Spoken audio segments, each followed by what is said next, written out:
Assalamualaikum warahmatullahi wabarakatuh. Semangat pagi, salam sejahtera untuk kita semua. Masih bersama dengan kami, mahasiswa Pasca Sarjana Institut Setiami. Pada kesempatan kali ini kita masih berbincang-bincang santai tentang manajemen strategi pada Dinas Penanggulangan Kebakaran dan Penyelamatan Provinsi DKI Jakarta. Bersama dengan saya Edi Rosyadi, ditemani dengan teman saya Bang Edi Setio Utomo, kemudian dengan Bang Budi Santoso. Apa kabar bro? Sehat. Ya, alhamdulillah. Oke, lanjut aja nih Bang Edi Setio. Menurut Bang Edi Setio, manajemen strategi itu seperti apa sih? Untuk menjawab pertanyaan saudara Edi, saya mengutip pendapat ahli dari Job and Quick.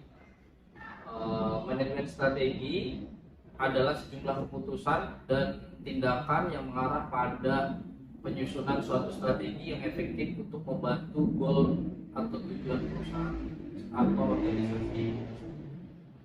Bang Edi, kalau menurut Bang Edi, keterkaitan manajemen strategi dengan organisasi itu seperti apa sih, Bang Edi? Kalau menurut saya, keterkaitan antara manajemen strategi dengan organisasi itu sangat berkaitan satu sama lain. Dikarenakan manajemen strategi itu memiliki 9 fungsi. Salah satunya nomor pertama yaitu merumuskan visi dan misi organisasi tersebut. Yang kedua, mengembangkan profil organisasi tersebut. Yang ketiga, menilai lingkungan eksternal organisasi tersebut. Nah, yang keempat, menganalisis opsi organisasi. Yang ini antara lain mencocokkan sumber daya dengan lingkungan organisasi tersebut.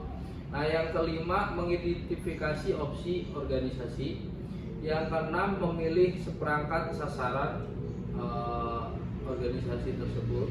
Yang ketujuh, mengembangkan sasaran tahunan dan strategi jangka pendek organisasi. Yang ke-8, mengimplementasikan pilihan strategis. Yang ke-9 yaitu mengevaluasi keberhasilan proses strategis dari organisasi tersebut.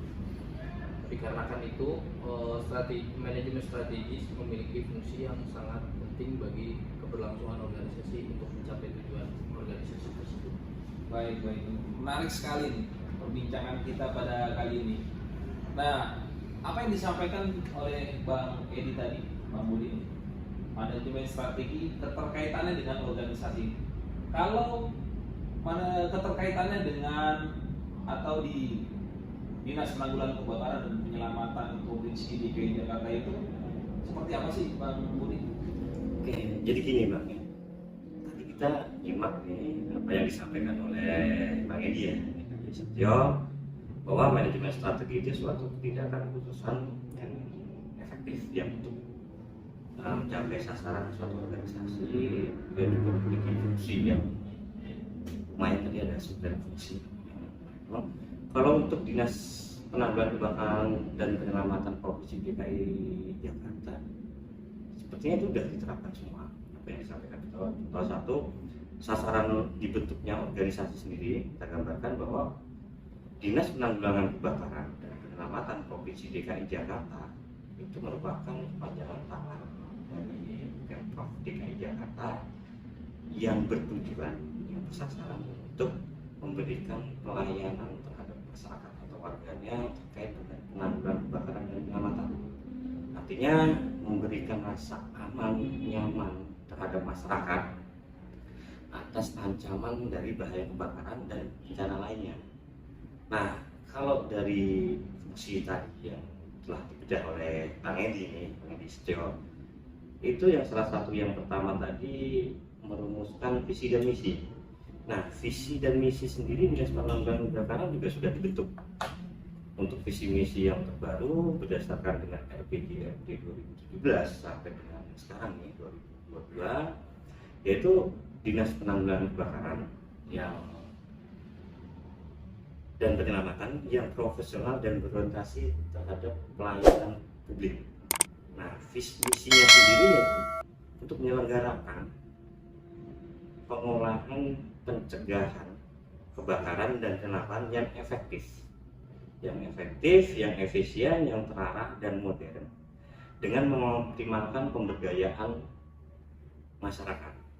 Misi yang kedua itu menyelenggarakan peningkatan kapasitas aparatur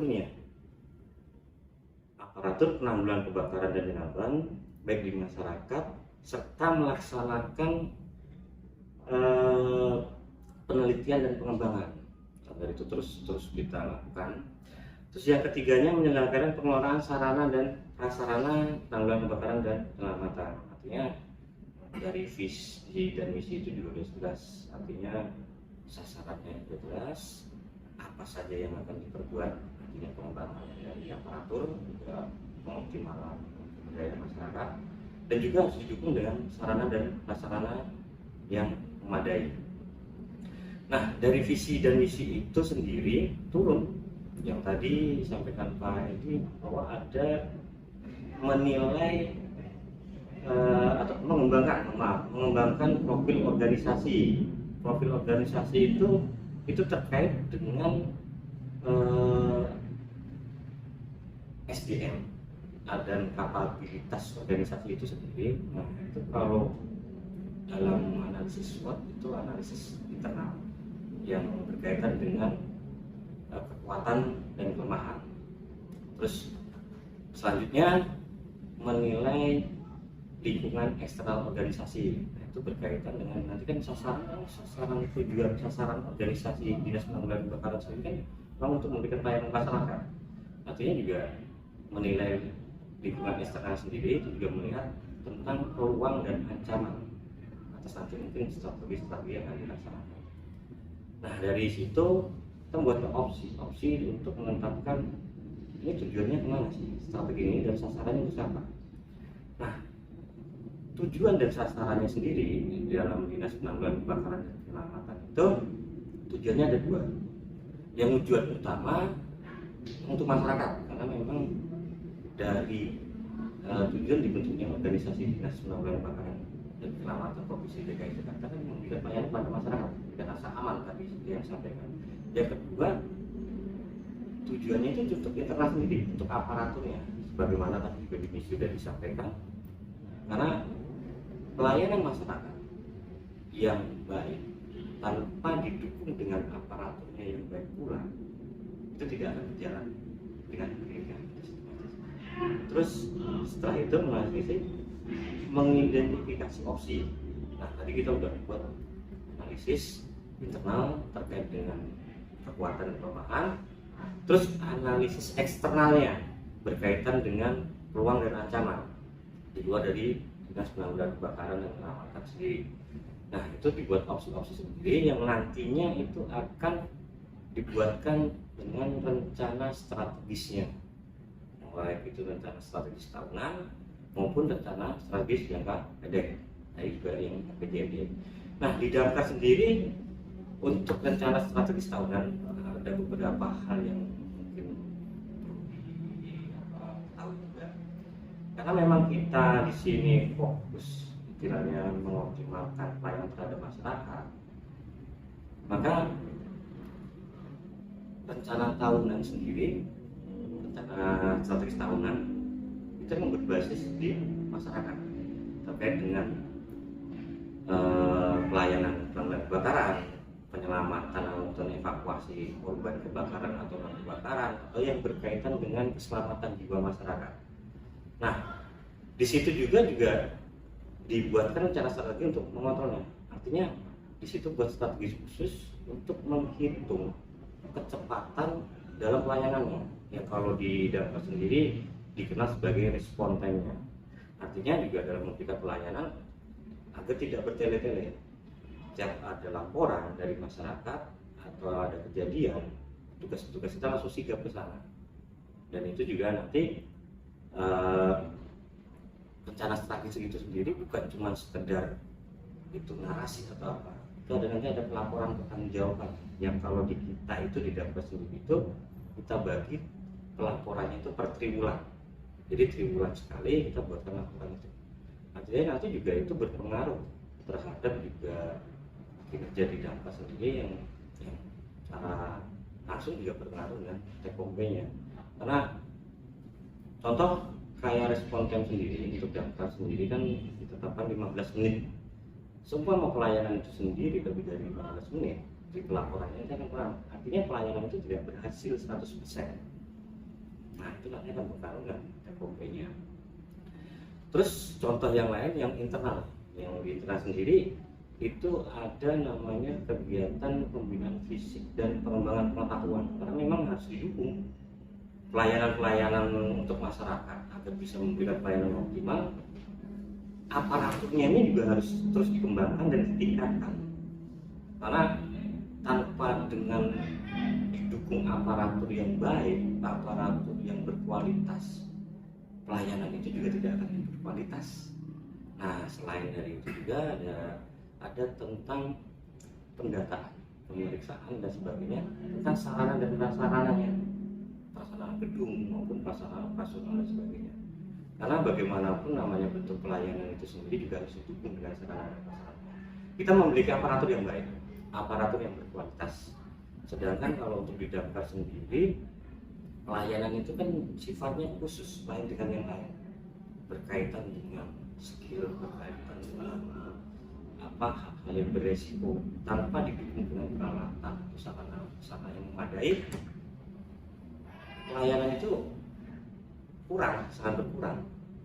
Contoh kayak kita melakukan evakuasi korban di dalam entah itu tenggelam, entah itu dalam bangunan tinggi, tanpa dengan didukung dengan peralatan, bagaimana kita akan melakukannya. Nah, makanya itu terus dilakukan pendataan dan nantinya akan dijadikan dasar untuk kebutuhan pengadaan sarana dan prasarana maupun perawatannya di situ. Nah selain itu juga ada yang namanya itu pengumpulan data. Ya tadi breakdown dari visi tadi, penelitian dan pengembangan.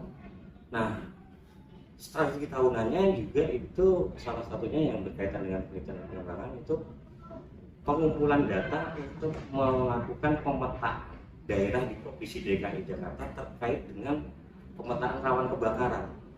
Jadi di situ kita berkolaborasi dengan masyarakat melalui perangkat RT maupun perangkat RW, kita mengambil data di situ, nanti data itu diolah sehingga kita nanti bisa punya data suatu tempat atau suatu daerah di DKI Jakarta ini tingkat rawan kebakarannya. Nah itu nanti bisa sebagai dasar untuk prioritas wilayah mana yang akan dilakukan sosialisasi ataupun peningkatan ketahanan masyarakat. Di sini bisa disebut mitigasi bencana kebakaran. Nah, selain itu juga untuk mengukur tingkat atau mengukur kualitas pelayanan sendiri dari pelayanan entah itu penanggulangan kebakaran maupun pelayanan penyelamatan.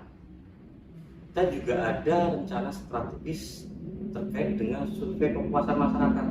Jadi nanti dari situ kita bisa menilai nih tingkat kepuasan masyarakat itu seperti apa. Kalau memang kepuasan masyarakat itu rendah, berarti masih banyak yang harus dibenahi. Nah, kalau tingkat kepuasan masyarakat sangat tinggi, nah ini kita tinggal mengembangkan lagi. Pengembangan, apalagi memang kalau kondisi sosial dalam lingkungan itu kan pasti terus berkembang terkait dengan perilaku masyarakat, bangunan dan sebagainya itu kan terus berkembang. Nah, kita juga tidak mau diam, tidak mau stop, kita harus juga berkembang. Nah, semua kegiatan itu sendiri kita membuat pertanggungjawaban atau laporannya itu per triwulan. Nah, sebagai nanti bahan evaluasi yang nanti mungkin akan disambungkan lagi, akan diterapkan lagi untuk periode tahun berikutnya. Nah, artinya tadi yang fungsi-fungsi strategi yang telah disampaikan oleh Pak Edi Setio dari rangkaian merumuskan visi misi sendiri itu untuk mempermudah nanti dan untuk pencapaian sasaran suatu organisasi dibentuk sampai dengan evaluasi itu berjalan semua. Artinya manajemen strategi sendiri di Dinas Penanggulangan Kebakaran itu memang sangat penting dan saat ini yang sudah kita lakukan kita berjalan. Karena bagaimanapun kenyamanan masyarakat akan ancaman bahaya kebakaran dan ketidakkhawatiran masyarakat terhadap terjadi kebakaran ataupun bencana lainnya itu sangat supaya meningkat tinggi. Jadi masyarakat di Jakarta yang juga dirasa merasa nyaman dan aman dari banyak kebakaran dan bencana lainnya. Dan itu terus kita evaluasi dan kita lakukan untuk tahun-tahun berikutnya. Jadi gitu Pak. Oke, menarik sekali nih perbincangan kita tentang manajemen strategi dan keterkaitannya di Dinas Penanggulangan Kebakaran dan Penyelamatan Provinsi DKI Jakarta. Terakhir nih, Bang Budi dan Bang Edi, berbicara pelayanan prima kepada masyarakat. Menurut Bang Budi, itu sejauh mana nih Dinas Penanggulangan Kebakaran dan Penyelamatan Provinsi DKI Jakarta memberikan pelayanan kepada masyarakat? Apakah sudah prima atau masih ada hambatan? Kalau kita bicara prima atau hambatan, untuk saat ini berdasarkan kemarin dari SKM kita yang menilai, bukan kita sendiri ya, menilai itu dari masyarakat. Itu udah kategori kualitasnya bagus, masyarakat terpuaskan.